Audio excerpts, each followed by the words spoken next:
प्यासी नदी, क्या थी नौकरानी की कहानी। मेरे पति देव को चलते फिरते मुझे छेड़ते हुए शरारत करने की आदत है। वे कभी गाल छू लेते हैं तो कभी कमर पे चुटकी ले लेते हैं। यह भी नहीं देखते कि आसपास कोई है या नहीं।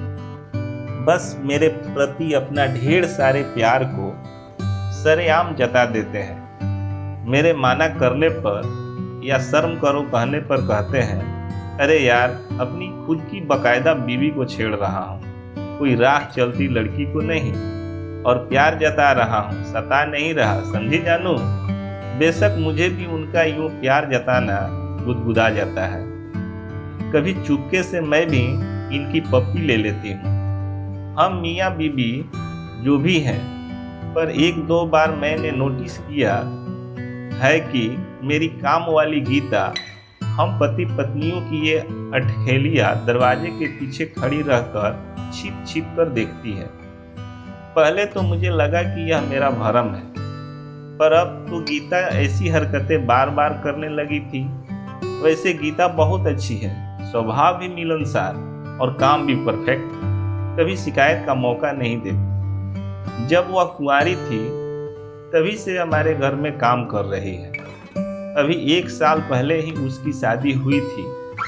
ससुराल यहीं पास में ही है, तो शादी के बाद भी गीता ने काम नहीं छोड़ा। वह हमारे परिवार से घुल मिल गई है। दरअसल कुंवारी लड़कियों को ऐसी हरकतें देखने की उत्सुकता रहती है, पर गीता की तो अब शादी हो गई है। उसका पति भी उससे प्यार करता होगा, शारीरिक सुख देता होगा, फिर हमें प्यार जताते देखने की इतनी ललक क्यों है। मैंने अपने पति अभिराज को इस बारे में बताया भी, पर उन्होंने बात को मजाक में टाल दिया। पर मैं अब सतर्क हो गई थी। जब गीता काम करने आती थी तब मैं अपने पति से दूरी बनाने की कोशिश करती थी। यूं ही साल भर बीत गया। एक दिन बिना बताए गीता काम पर नहीं आई। आज तक ऐसा कभी नहीं हुआ, क्योंकि जब छुट्टी लेनी होती है तब वह बताकर जाती है या फोन कर देती है। हमने सोचा कि आ गया होगा कोई काम, पर जब वह दूसरे दिन भी नहीं आई, मैंने उसके पति को फोन लगाया, पर कोई रिप्लाई नहीं। मैंने अभिराज से कहा, चलिए न गीता के घर, मुझे फिक्र हो रही है, जरूर कुछ हुआ है, वरना गीता यूं बिना बताए कभी छुट्टी नहीं लेती। इनको ज्यादा फिक्र नहीं थी तो बोले, दूसरी काम वाली रख लो न यार, कहाँ दूसरों के झमेले में पड़ती हो, मुझे ऑफिस के लिए देर हो रही है, मैं चलता हूँ। पर मेरे मन को चैन नहीं था, तो इनके ऑफिस जाते ही मैं एक्टिवा लेकर निकल गई। एक बार भारी बारिश थी तो हम गीता को गाड़ी में छोड़ने गए थे। पास वाली बस्ती में ही रहती है, इसलिए घर देखा हुआ था। मैंने एक्टिवा गली के नाके पर पार्क की और छोटी सी पगडंडी पर चलते हुए उसके घर पहुंची। देखा तो गीता की सास आंगन में बैठी लहसुन छील रही थी। मैंने पूछा, मौसी गीता कहाँ है? 2 दिन से काम पर नहीं आई। यह सुनते ही मौसी तुनक कर खड़ी हो गई और दहाड़ते हुए बोली, नाम मत लो उस उल्टा का, हमारी इज्जत पर पानी फेर दिया उस करमजली ने। मैंने हकीकत जाननी चाहिए, पर वे तो गीता को गालियां देती मेरे मुंह पर दरवाजा बंद करके घर के भीतर चली गई। पड़ोस के घर में खड़ी एक लड़की चुपके से मुझे देख रही थी। मैं उसके पास गई तो वह भी दरवाजा बंद करने लगी, पर मैंने धक्का देकर दरवाजा खोल दिया और पूछा, अगर तुम्हें पता हो तो सिर्फ इतना बता दो कि गीता कहाँ है? सरकारी अस्पताल में, कहकर वह लड़की दरवाजा बंद कर के चली गई। मैंने एक्टिवा ली और सरकारी अस्पताल आ गई। कितनी देर इधर उधर भटकते हुए मुश्किल से गीता को ढूंढा। देखा तो वहां पुलिस भी थी। मुझे कुछ समझ में नहीं आ रहा था कि कि गीता ने ऐसा क्या किया होगा। मैं नज़दीक गई। मुझे देखकर गीता ने शर्म के मारे चेहरा दूसरी तरफ कर लिया। मैं एक कुर्सी पर बैठ गई और गीता से कहा, इधर देखो। गीता नजरें झुकाए बोली। मैंने कहा, जब तुमने कोई खबर नहीं दी तो मुझे आना ही पड़ा। बताओ कि क्या हुआ है। कहीं गिर विर गई या किसी ने मारा? एक एक बात बताओ। गीता ने कहा, मैडम सब बताऊंगी। थोड़ी ठीक हो जाऊं फिर घर आती हूँ। यहाँ कुछ बताना ठीक नहीं। मेरी बात सुनकर आप ही इंसाफ करना कि मैं सही हूँ या गलत। मुझे लगा कि शायद कोई गंभीर बात है, इसलिए मैंने कहा, ठीक है, मैं इंतज़ार करूँगी। ले 5,000 रुपये रख, और किसी भी चीज़ की ज़रूरत हो तो फ़ोन करके बता देना। और मैं घर आ गई। सबसे पहले जब तक गीता ठीक होकर वापस नहीं आती तब तक किसी दूसरी काम वाली का इंतजाम करना पड़ेगा। इंटरकॉम पर पूरी सोसाइटी में पूछ लिया। सविता नाम की एक काम वाली मिल गई। मैंने अपने पति को गीता के बारे में बताया, पर हमदर्दी के बदले डांट मिली। यार, अब नई काम वाली मिल गई ना, छोड़ो कि गीता की लाइफ। क्या हुआ? वह जानने की तुम्हें क्या जरूरत है? फिर भी मेरे मन में गीता के प्रति अपनापन था। सालों से वह हमारी जिंदगी का हिस्सा रही है। अगर वह किसी मुसीबत में है तो हमारा फर्ज बनता है उसकी मदद करना। आहिस्ता आहिस्ता महीने बीत गए। एक दिन अचानक गीता का फोन आया। मैडम, आप घर पर हैं क्या? मैंने कहा, हाँ घर पर ही हूँ। वह बोली, अभी आई। गैस पर चाय चढ़ाकर मैं गीता की कहानी सुनने के लिए खुद को तैयार करने लगी कि दरवाजे की घंटी बजी। गीता ही थी। मैंने पूछा, कैसी हो अब? मैडम, तन के घाव तो ठीक हो गए, मन में जो पीड़ा और जलन है उसका इलाज कैसे करूं? मैंने पानी और चाय पिलाकर गीता को शांत करवाया। मैंने भी चाय पी और कहा, चल अब दोनों शांति से बात करते हैं। बता, गीता ने कहा। मैडम, सबसे पहले आप बताइए कि क्या सिर्फ पेट की भूख ही तन को जलाती है? जवान खून को तन की प्यास भी लगती है कि नहीं? सेक्स के लिए शारीरिक जरूरत कितनी मर्दों को जलाती है उतनी ही औरतों को भी जलाती है कि नहीं? शादी के बाद भी इस जोश का इलाज न हो तो औरत को क्या करना चाहिए? मैडम, मेरी शादी को 2 साल हो गए हैं, पर अभी तक कुंवारी हूँ। मेरा पति संजय नामर्द है। आज तक उसने मुझे छुआ तक नहीं। मेरे भीतर का जोश लावा की तरह धधक रहा है।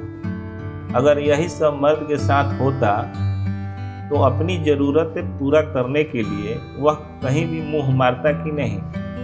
कौन इस तन की आग से बच पाया है?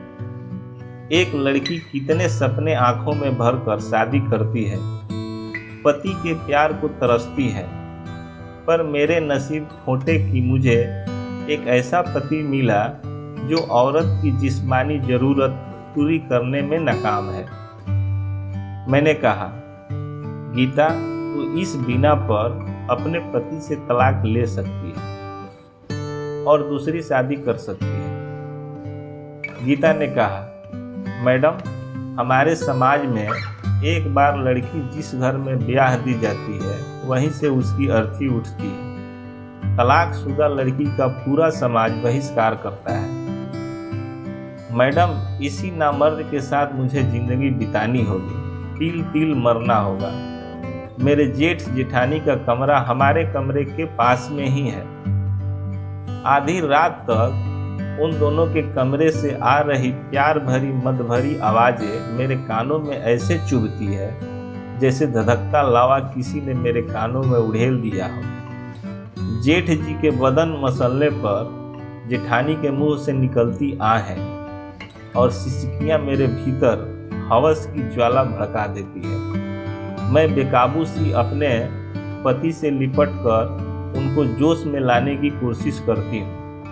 पर उस ठंडे समंदर में उफान उठता ही नहीं।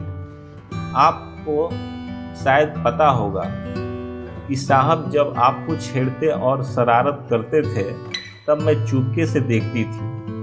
आपको देखकर मेरा भी मन करता कि कोई मुझे भी छेड़े, मुझे भी प्यार करे। एक दिन मेरे ताऊ ससुर का लड़का बनराज घर आया था, एकदम बाका जवान। उसके गठीले बदन को देखकर मेरे भीतर खलबली मच गई। उसकी नज़र मेरे ऊपर पड़ते ही मैंने होठों पर जीभ रगड़कर अपनी प्यास जाहिर कर दी। फिर तो वह बार बार हमारे घर आने लगा। हम दोनों एक दूसरे को जी जान से चाहने लगे। एक दिन मेरी बुआ सास की लड़की की सगाई थी, तो घर के सारे लोग पड़ोस के गांव जा रहे थे, पर मैं पेट दर्द का बहाना बनाकर घर पर ही रुक गई। फिर जैसे ही सब गए, मैंने बनराज को अपने घर बुला लिया और उस दिन मैंने अपने कुंवारेपन को बनराज को सौंप दिया। मैं जानती हूँ कि मैंने गलत किया और शादीशुदा होकर एक गैर मर्द के साथ रिश्ता बनाया, पर परंपरा के नाम पर अपने एहसासों का खून मुझे हरगिज मंजूर नहीं था। इस पूरे कांड में गलती सिर्फ मेरे पति संजय की थी, जिसने जानबूझकर मेरी जिंदगी खराब की। इसलिए मैं अपनी आग बुझाने का जो रास्ता सही लगा वह अपनाया। उस दिन मैंने और बनराज ने जी भरकर एक दूसरे का प्यार लुटाया। उसके बाद जब भी मौका मिलता, बनराज मेरी शारीरिक जरूरत पूरी कर देता। मैडम, मैंने सिर्फ सेक्स के लिए बनराज को रिश्ता नहीं बनाया, बल्कि हम दोनों एक दूसरे से दिलो जान से प्यार करते हैं। लेकिन एक दिन मैं और बनराज घर की छत पर एक दूसरे के प्यार में पागल होते खोए गए थे कि मेरे पति ने हमें ऐसी हालत में देख लिया।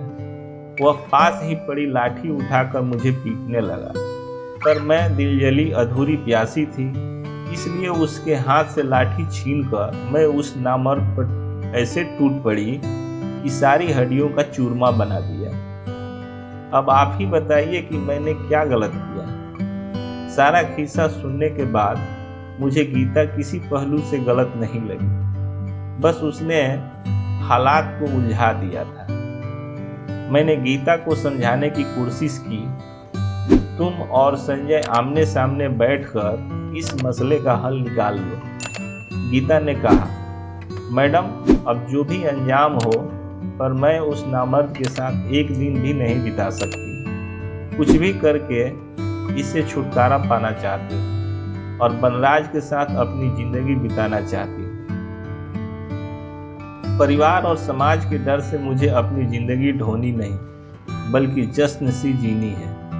गीता की आंखों में प्यार की कुमारी और हिम्मत को देखकर मैंने गीता की जगह खुद को रख कर देखा तो किसी पहलू से गीता मुझे गलत नहीं लगी। मैंने उससे कहा, देखो तुम गलत बिल्कुल नहीं हो, प्यार और जंग में सब जायज है।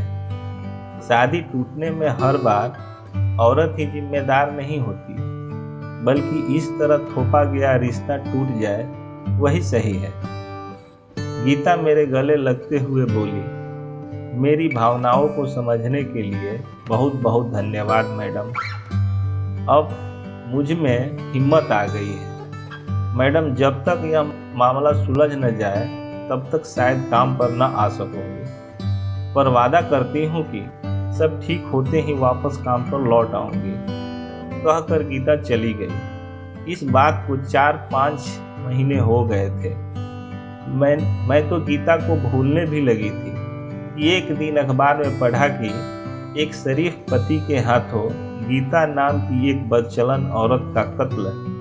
मैंने तस्वीरें ध्यान से देखी और मन ही मन बोली कि यह तो मेरी वाली गीता है। मैं तुरंत उस अखबार के दफ्तर गई और संपादक को सारी सच्चाई बताकर कहा, कल के अखबार में अब वही छपेगा जो अब मैं कहने जा रही हूँ। दूसरे दिन उस अखबार में खबर थी कि कल वाले मर्डर केस में एक सनसनीखेज खुलासा।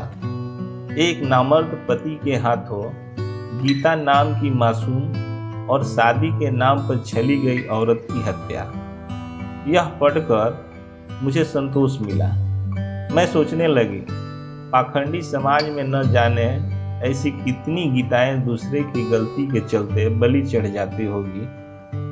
सहना सिर्फ औरतों के हिस्से ही क्यों आता है। इतने में पति देव ने चुटकी बजाते हुए मेरे ख्यालों की डोर तोड़ते हुए कहा, हेलो बीबी, एक कप चाय मिलेगी क्या? मैं मुस्कुराते हुए अभिराज के गले लग गई। मैं आशा करता हूँ यह कहानी आपको पसंद आई होगी। कहानी पर आपकी क्या राय है हमें कमेंट करके ज़रूर बताइए। कहानी पसंद आई हो तो लाइक और शेयर करना बिल्कुल भी ना भूलिए। चैनल पे नए हो तो चैनल को सब्सक्राइब जरूर कीजिए। कहानी सुनने के लिए आपका बहुत बहुत धन्यवाद।